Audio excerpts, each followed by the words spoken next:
Batch 6 sa mga persons who use drugs nag-negatibo sa drug test. Upat ka mga barangay gilauman nga madugang sa 26 nga una nang na-drug cleared sa syudad.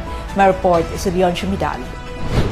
Mapasigarbuhong milampos sa gipagayong drug test ang batch 6 sa persons who use drugs kung paywards nga nagikan sa upat ka mga barangay sa syudad sa Usamis atol sa Barangay Drug Clearing Program kung BDCP nga kabahin sa Community Based Drug Rehabilitation Program kung CBDRP o General Intervention Program netong Setyembre 30 sa Barangay Bacolod, Covered Court. Kini ang atong last activity for our batch 6 no nga mga barangays no, Barangay Bacolod, Calabayan, Mulikay and Sinusa.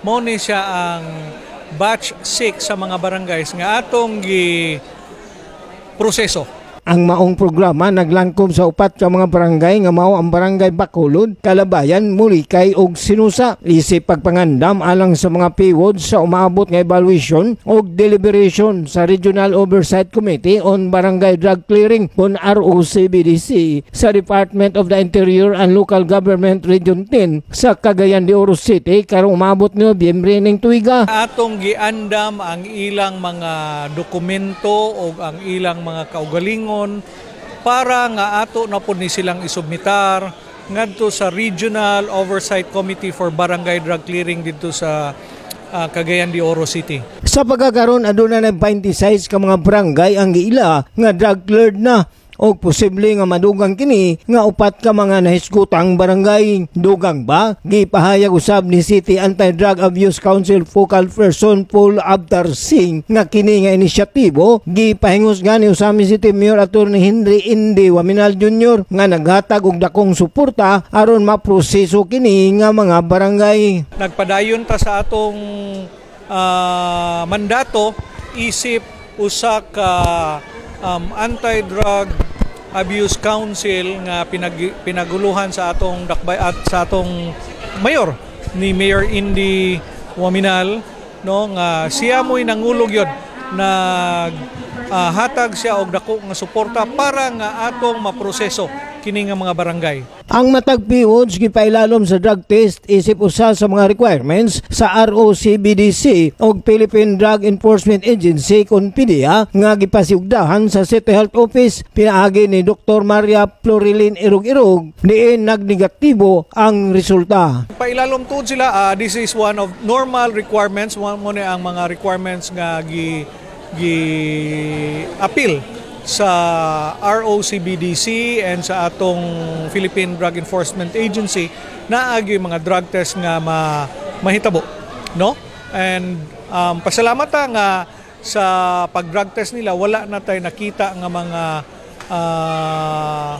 positives. Dugang hangyo ni Paul Singh nga magbinantayon kanunay sa matagusa og dili na mobalik sa paggamit sa illegal nga droga. Ingon man sa pag-abris Panggilby Bridge din ubay-ubay na nga mga tao nga makasulod sa atong dakbayan. Ang atong gipasabot lang gyud nila, gipahinumduman gyud nato ang atong mga katawhan, ang atong mga recovering individuals kini atong mga paywards nga dili gyud sila mobalik na sa kaniadto nga mga problema. Tuod man ang hagit sa illegal nga droga sa atong dakbayan o sa atong mga sikbit nga mga munisipyo nagkataas tungod sa pag-abli sa atong tulay. No, nakita nato nga daghang kaayo ang mga tao nagasulod. Dugang pa niya. Kita dinhi no akong gipahinumduman ang atong mga recovering individuals nga dali ra man kaayo sila kay sila man ang gikan ana nga problema.